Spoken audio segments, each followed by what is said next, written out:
எங்க வக்கீல பத்தி உங்களுக்கு தெரியாது. அவரு எல்லாத்தையும் பாத்துக்குவாரு. நீங்க எதுக்கும் கவலைப்படாதீங்க. அதெல்லாம் சரிங்க. இன்னும் எத்தனை நாளைக்கு இப்படி கோர்ட்டுக்கும் வீட்டுக்கும் அலையிறது? ஏமா உங்களுக்கு விவரம் தெரியலன்னு நினைக்கிறேன். இது சிவில் கேஸ்மா. இன்னைக்கு தான் முதல் முறையா வந்திருக்கீங்க. இதுக்கே சலிச்சுக்கிட்டா எப்படிமா? அவங்க வாய்தா போட்டு இழுத்தடிப்பாங்க. ஆனாலும் எங்க லாயர் விட மாட்டாருமா. பாத்துக்கலாமா? ஆனா அதுக்காக இன்னைக்கே ஆரம்பிச்சு நாளைக்கே முடிஞ்சிடும்னு உங்க மனசுல நினைச்சிடாதீங்க. சாரி சார், அவங்க ஏதோ ஆதங்கத்துல சொல்றாங்க. நீங்க எதுவும் தப்பா நினைச்சுக்காதீங்க. பரவாயில்லம்மா. எதையும் வெளிப்படையா கேட்கறது நல்லது தானே. சரிம்மா, நான் கிளம்புறேன். வரமா? Okay sir. போலாமாமா?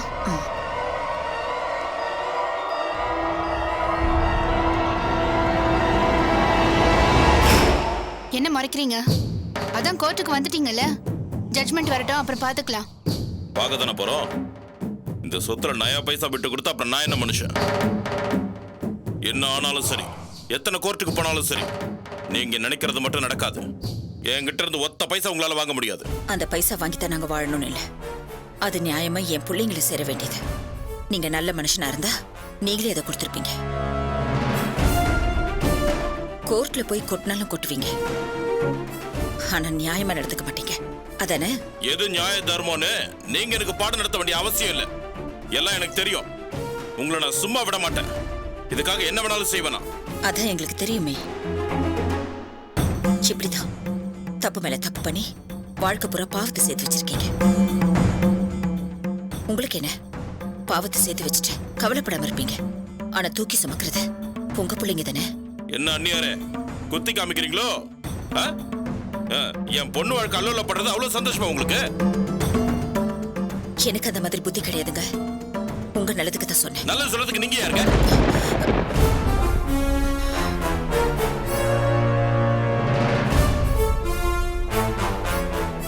உங்க பிள்ளைங்க எல்லாம் ஒண்ணு சேர்ந்து ஆகா ஓகோன்னு இருக்கிற திமிரா?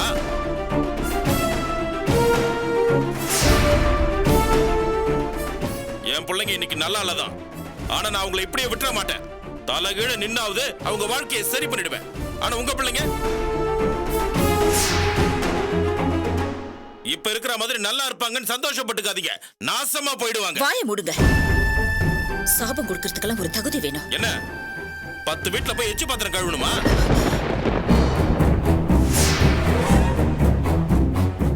இதுக்கே உங்களுக்கு இவ்வளவு திமிருனா நல்லா வாய்க்கு ருசியா 4 வேளை சாப்பிட்டீங்கன்னா நாடு தாங்காது போல இருக்க.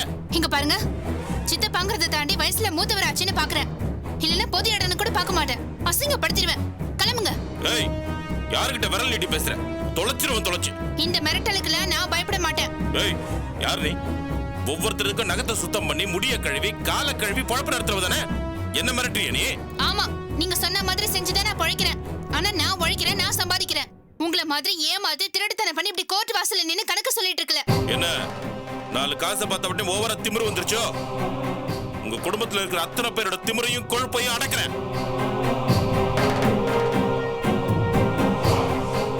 இந்தம்மா மகாராணி, உன் பிள்ளைங்க தலை எடுத்துட்டாங்கன்னு சந்தோஷப்பட்டுக்காத.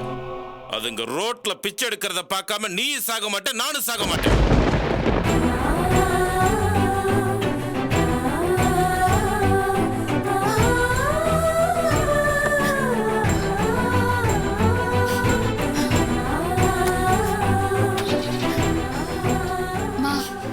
என்னம்மா நீ? அவர் என்ன விஸ்வாமித்திரரா? அவர் சொன்னதும் எல்லாம் பழிச்சிருவா போது? பழிக்குதோ இல்லையோ, இவர் உங்களை பார்த்து அப்படி பேசலாமா? மா விடுமா. அவர் என்ன புதுசாவா இப்படி எல்லாம் பேசிட்டு இருக்காரு? எப்பவுமே பேசக்கூடாது இல்ல மதி.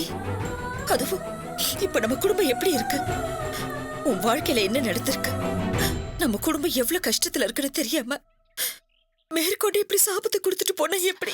மா அழாதம்மா, விடுமா.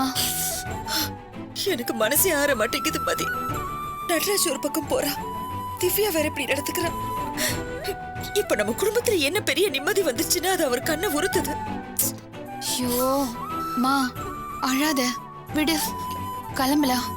கண்ணத்தோட இத பாரு, நான் பார்லர்ல இறங்கிட்டு உன்னை கொண்டு போய் வீட்டுல விட்டுற சொல்றேன், சரியா? வாமா, அழாத. அழாம வா, ஆட்டோ இருக்கு. ஆட்டோ வருமா? போலாமா, ஏறுங்க.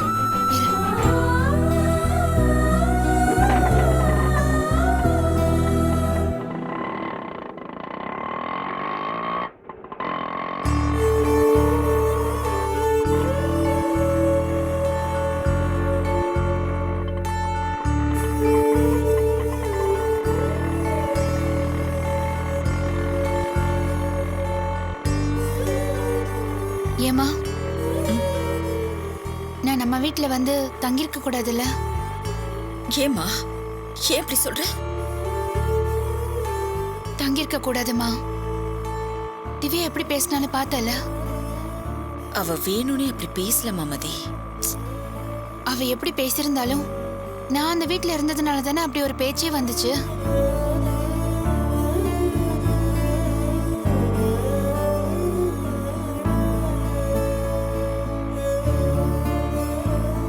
அம்மா,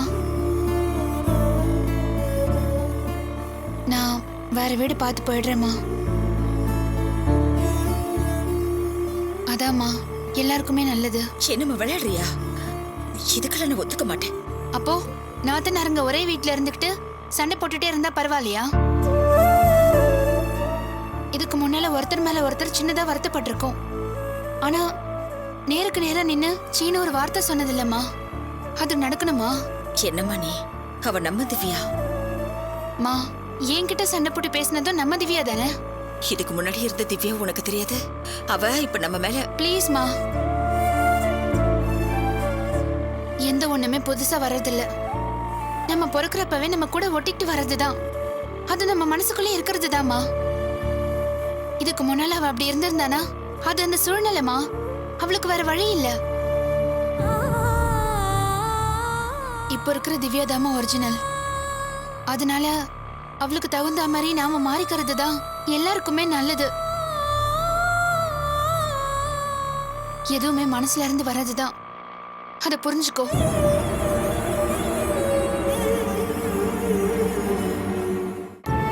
விலகி இருந்தா பிரச்சனை குறையும், பாசம் இருக்கும். அது இருந்தா போதுமேமா. தம்பி தம்பி பொண்டாட்டிங்கிற உறவு எப்பவுமே வேணும்ல. அதனாலதான் சொல்றேன். காயம் சின்னதா இருக்கிறப்பவே அதுக்கு மருந்து போட்டு சரி பண்ணிடணும். அதாம்மா நல்லது. இங்க பாருமா, நீ என்ன சொன்னாலும் சரி, இதுக்கு நான் ஒத்துக்க மாட்டேன். இப்போ உனக்கு என்ன? திவ்யா நாளைக்கு வேற விதமா மாறிடுவான்னு நினைக்கிறேன். அதானே? அவ அப்படி மாற மாட்டாம்மா. இது பாரு, இன்னைக்கு சாயந்தரமே அண்ணே நீங்க வீட்டு விட்டு போறீங்க. நான் அப்படியெல்லாம் நடந்துக்க மாட்டேன். நீங்க போக கூடாது, இங்கேயே இருங்கன்னு சொல்றலாம் இல்லையான்னு பாரு. கண்டிப்பா சொல்லுவா மதி. நான் சொல்ல வைக்கிறேன். என்னம்மா, அவகிட்ட போய் கெஞ்ச போறியா? அவளை பத்தி உனக்கு இன்னும் சரியா தெரியலம்மா. அவளே வந்து சொல்லுவா பாரு.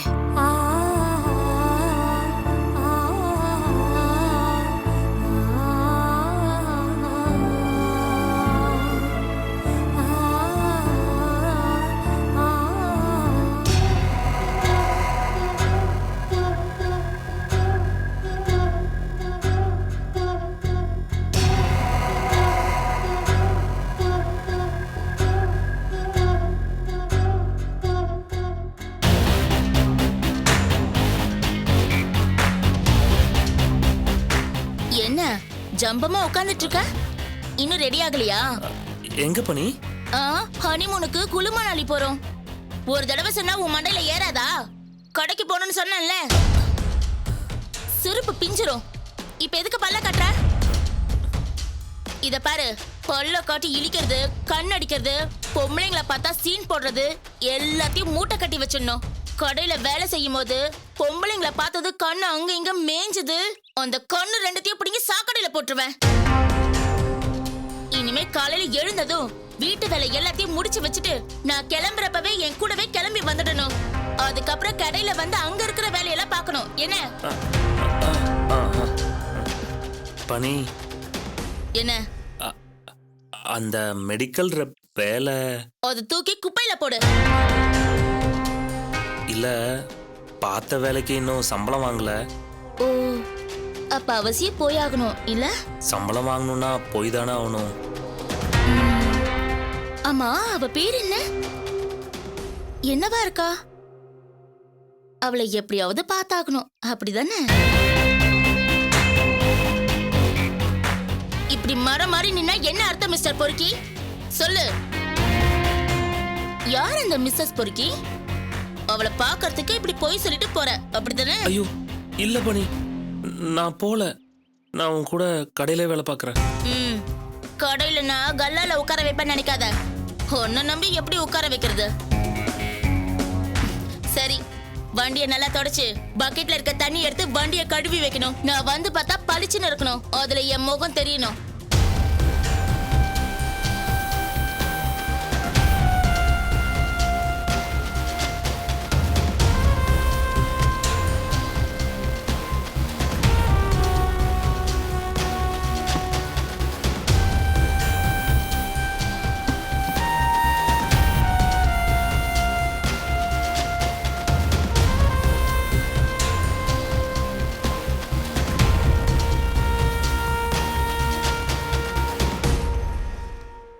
வா இவர்கிட்ட கேட்போம். சரி வா. Excuse me sir.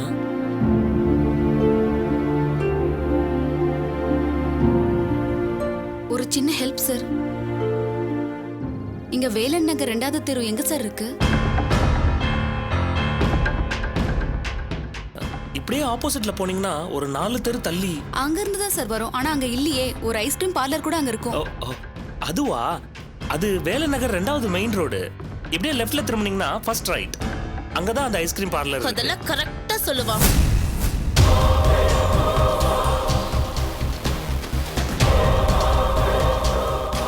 Ice cream parlour எங்க இருக்கு, காஃபி ஷாப் எங்க இருக்கு, அதெல்லாம் கரெக்டா சொல்லுவான். பொறுக்கி பொறுக்கி. வேற என்னென்ன இடம்லாம் தெரியும்? மேடம் அவரை திட்டாதீங்க. நாங்க தான் அவர்கிட்ட அட்ரஸ் கேட்டோம். நீங்க வேற. இவனை பத்தி உங்களுக்கு தெரியாது. நான் இல்லைனா இந்நேரம் உங்ககிட்ட தப்பா பிஹேவ் பண்ணிருப்பான். நீங்க ஏதோ அட்ரஸ் தானே கேக்குறோம்னு நினைச்சு இவங்கிட்ட கேப்பீங்க. ஆனா முன்ன பின்ன பார்க்காத பொண்ணாச்சேன்னு கூட இவன் யோசிக்க மாட்டான். ஐஸ்கிரீம் பார்லர் தானே, நானே காமிக்கிறேன் வாங்கன்னு கூப்பிடுவான். அங்க போயிட்டு ஒரு ஐஸ்கிரீம் சாப்பிட்டுட்டே பேசலாமேன்னு வழிவான். பொறுக்கி.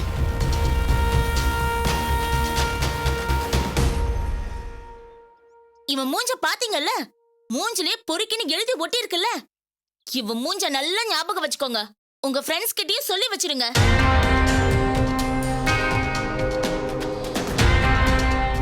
கொஞ்சம் அசந்தீங்க, நகையோட சேர்த்து காதையும் அறுத்துட்டு போயிடுவான். இவன் பேரு சோமு. இந்த வீட்ல தான் வேலை செஞ்சுட்டு இருக்கான். உஷாரா இருங்க. எல்லார்கிட்டயும் சொல்லி வச்சிருங்க.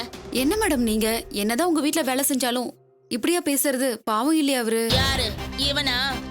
இவன் வேலைக்காரன் இல்ல, எனக்கு புருஷனா டியூட்டி பார்த்துட்டு இருக்கான். ஏற்கனவே ஒருத்தைய கல்யாணம் பண்ணி குழந்தை கூட இருக்கு. அத மறைச்சு என்னையும் கல்யாணம் பண்ணிக்கிட்டான். இப்போ இன்னொரு கல்யாணத்துக்கும் தயாரா இருக்கான்.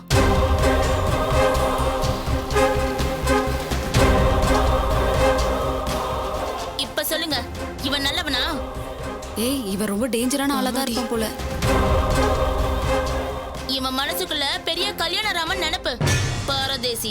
இவனால சங்கிலியில கட்டி போட்டு சட்டில தான் சோறு வைக்கணும். மிருகத்தை விட கேவலமானவன் இவன். இவன் கிட்ட இருந்து மத்தவங்களை காப்பாத்தணும் தான் அப்படி பேசின. நீங்க தப்பா நினைச்சுக்காதீங்க. பரவாயில்ல மேடம், நாங்க கிளம்புறோம். வா போலாம். என்ன பாக்குற? வேலையை செய்.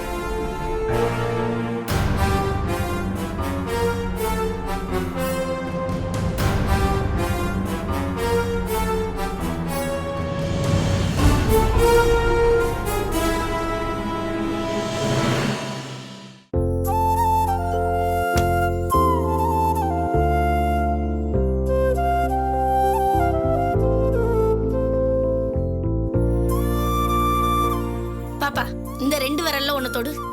என்னக்கா ஜோசியமா? அட தொடு பாப்பா. பிறக்க போறது ஆம்பளை பிள்ளையா பொம்பளை பிள்ளையான்னு பார்த்து சொல்றேன்.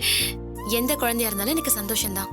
எந்த குழந்தைன்னு தெரிஞ்சிருச்சுன்னா நம்ம என்ன பேர் வைக்கிறதுன்னு முதல்ல முடிவு பண்ணிடலாம்ல. அப்படியே இருந்தாலும் உங்க விரல் என்ன ஸ்கேனிங் மிஷினா என்ன குழந்தைன்னு கண்டுபிடிக்கிறதுக்கு? என்ன பாப்பா என்னையே கிண்டல் பண்ற? நான் உண்மையதான்க்கா சொல்றேன்.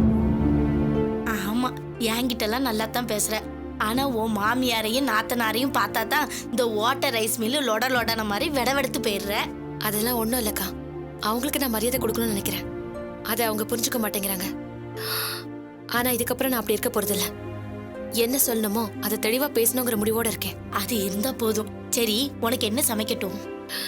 எனக்கு மட்டும் என்ன தனியாவா சமைக்க போறீங்க? எல்லாருக்கும் என்னவோ அதை செய்யுங்க. என்ன பாப்பா அப்படி சொல்லிட்ட? இதுங்களுக்கெல்லாம் சமைச்சு கொட்டுறதுக்கா நாங்க வந்து உட்கார்ந்துட்டு இருக்கேன். உனக்கு ஸ்பெஷலா செஞ்சு கொடுக்கறதுக்கு தானே நான் வந்திருக்கேன். அதுல மிச்சம் இருக்கிறத இதுங்களுக்கு போட போறேன். அவ்வளவுதான். உனக்கு என்ன வேணுங்கிறத மட்டும் சொல்லு. என்ன இருக்கோ அதை வச்சு சமைங்கக்கா.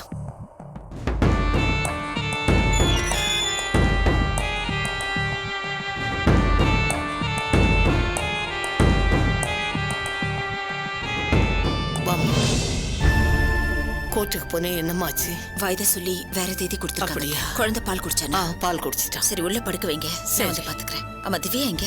அங்க உட்கார்ந்துருக்காமா. உன் மாமியார் இங்க தான் வராங்க.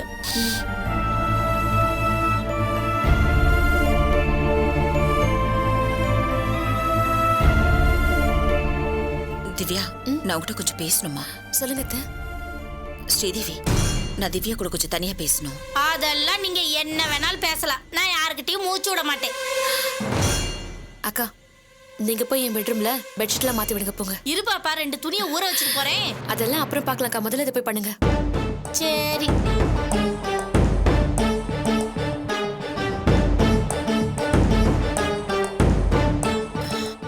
ஒரு நிமிஷம் இங்க வாமா.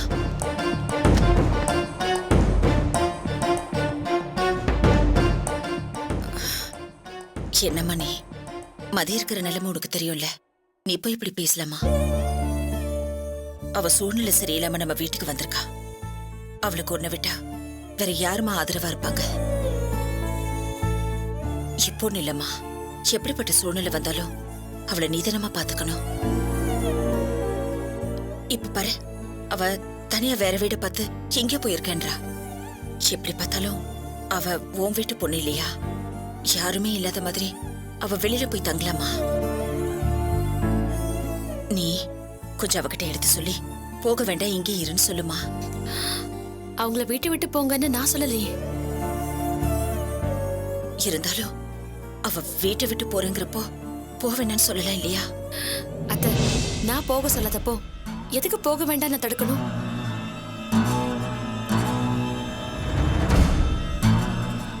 இன்னொரு விஷயம், அவங்க தனியா போய் இருக்கணும்னு நினைச்சா அதுதான் உண்மையிலேயே நல்ல விஷயம்.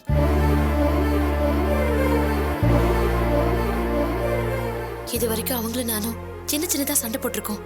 நான் இல்லைன்னு சொல்லல. அதுக்காக அவங்கள என்னைக்குமே நான் விரோதி மாதிரி நினைச்சதில்ல. ஒரு குடும்பத்துக்குள்ள இருக்கிறவங்க உரிமையா போட்டுக்கிற சண்டையா தான் அது இருந்துச்சு. நாளைக்கும் சின்ன சின்னதா சண்டை போட்டுக்கலாம். ஒரு ஃபங்க்ஷன்னா ஒன்னா சேர்ந்து சந்தோஷமா சிரிச்சு பேசிக்கலாம். அப்படிதான் இருக்கணும். அதை விட்டுட்டு அவங்கள நானும் என்ன அவங்களும் பார்க்கவே கூடாதுன்னு மூஞ்சி திருப்பிக்கிட்டு போனா நல்லாவா இருக்கும்?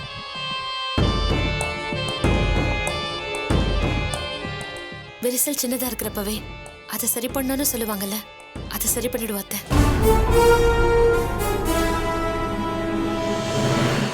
விலகி இருக்கிறப்பதான் பாசத்தோட அருமை புரியும்.